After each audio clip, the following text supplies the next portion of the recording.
नमस्कार दोस्तों, एक बार फिर से स्वागत है आपका मेरे YouTube चैनल जोनोब साइलेंस में। आज की वीडियो जो हम बात करने वाले हैं ब्रह्मांड में बिग बैंग से लेकर हमारी धरती तक का सफर। तो चलिए वीडियोस को बिना स्किप करते हुए स्टार्ट करते हैं। हमारे ब्रह्मांड का जन्म कैसे हुआ?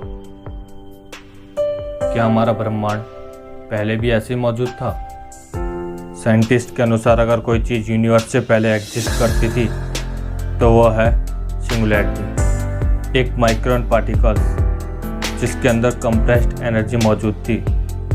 वह माइक्रोन पार्टिकल्स इतने बड़े मैसिव यूनिवर्स को नहीं झेल पाया और एक बहुत बड़े धमाके के साथ ब्लास्ट हो गया, जिसे हम लोगों ने नाम दिया द बिग बैंग। उस ब्लास्ट के कारण ही वह पूरी एनर्जी बहुत दूर तक फैल गई। हमारे ब्रह्मांड का टाइम स्टार्ट हो चुका था। काफ़ी समय गुजर जाने के बाद एनर्जी धीरे धीरे ठंडी होती गई। ग्रेविटेशनल फोर्स के कारण वो मैटर और एंटी मैटर धीरे धीरे पास होने लगा, लेकिन मैटर एंटी मैटर का अपोजिट होने के कारण वो मैटर को ख़त्म करने लगा था। हालांकि मैटर की क्वांटिटी अधिक होने के कारण वह एक सॉलिड फॉर्म में इकट्ठा हो गया, जो था हमारे लिए एक लकी चार्म। यहीं से स्टार्ट हुआ तारों और ग्रहों वाला ब्रह्मांड, जो एक्चुअल में अस्तित्व में आया। अभी भी वह मैटर एक छोटे छोटे धूल के कण के समान था, लेकिन ग्रेविटेशनल एनर्जी के कारण वह सूक्ष्म पार्टिकल्स व एटम्स आपस में जुड़ने लगे। स्टार्टिंग में इस ब्रह्मांड में हाइड्रोजन के एटम्स की संख्या बहुत अधिक थी। ग्रेविटेशनल फोर्स के कारण वह हाइड्रोजन एटम्स कंप्रेस्ड होने लगा। जिस जगह पर हाइड्रोजन पार्टिकल्स की संख्या अधिक थी, ग्रेविटेशनल फोर्स के कारण उस जगह का टेम्परेचर कई करोड़ डिग्री सेल्सियस तक पहुंच गया। फिर हुआ न्यूक्लियर एक्सप्लोजन, जिसके कारण बहुत ज़्यादा एनर्जी निकली, जो हमारे लिए खुशी की बात थी, क्योंकि ब्रह्मांड का पहला तारा जन्म ले चुका था। इसी प्रोसेस से धीरे धीरे कई हजार, कई लाख और फिर कई अरबों तारों का जन्म हुआ। इसी ग्रेविटेशनल फोर्स के कारण ये सभी स्टार करीब आने लगे।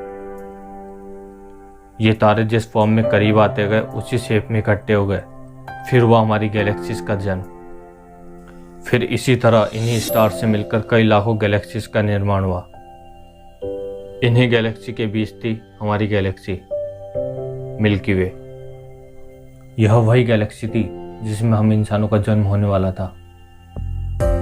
लेकिन अभी भी इस गैलेक्सी में मौजूद डस्ट पार्टिकल्स हमारे लिए सही नहीं थे। ग्रेविटेशनल फोर्स के कारण वे पार्टिकल्स भी जुड़ने लगे, कुछ छोटे फॉर्म में तो कुछ बड़े फॉर्म में। यही पार्टिकल्स आगे चलकर एक बड़े प्लैनेट के रूप में बनने वाले थे। छोटे छोटे एस्ट्रॉयड ग्रेविटी के कारण आपस में मिलने लगे। इन्हीं प्लैनेट्स में से एक था हमारा रॉकी प्लैनेट, हमारी धरती। किसको पता था आगे चलकर यही प्लैनेट हम इंसानों का घर बनने वाली है, जिसका नाम होगा अर्थ। लेकिन अभी भी कुछ हाइड्रोजन के एटम पार्टिकल्स बचे हुए थे, जो कि ग्रेविटेशनल फोर्स के कारण आपस में मिलने लगे। हाइड्रोजन के छोटे छोटे पार्टिकल्स इतने करीब आ गए कि उनका टेम्परेचर कई करोड़ डिग्री सेल्सियस तक पहुंच गया। फिर हुआ न्यूक्लियर एक्सप्लोजन। एक नए तारे का जन्म हो चुका था, जिसका नाम है सन। बनने के तुरंत बाद ही इसने सोलर विंड को इरप्ट करना स्टार्ट कर दिया था, जिसमें मौजूद सभी एस्ट्रॉयड और धूल के कण सौरमंडल से बाहर चले गए। इसी सौरमंडल में बचे तो केवल हमारे प्लैनेट और हमारी धरती। बिग बैंग से निकला हुआ मैटर, उस मैटर से बनी कई गैलेक्सीज में मौजूद कई स्टार, उन्हीं स्टार में मौजूद कई सोलर सिस्टम में मौजूद हमारी धरती, और इस धरती पर मौजूद हम इंसान। यही थी बिग बैंग से लेकर अब तक की जाती।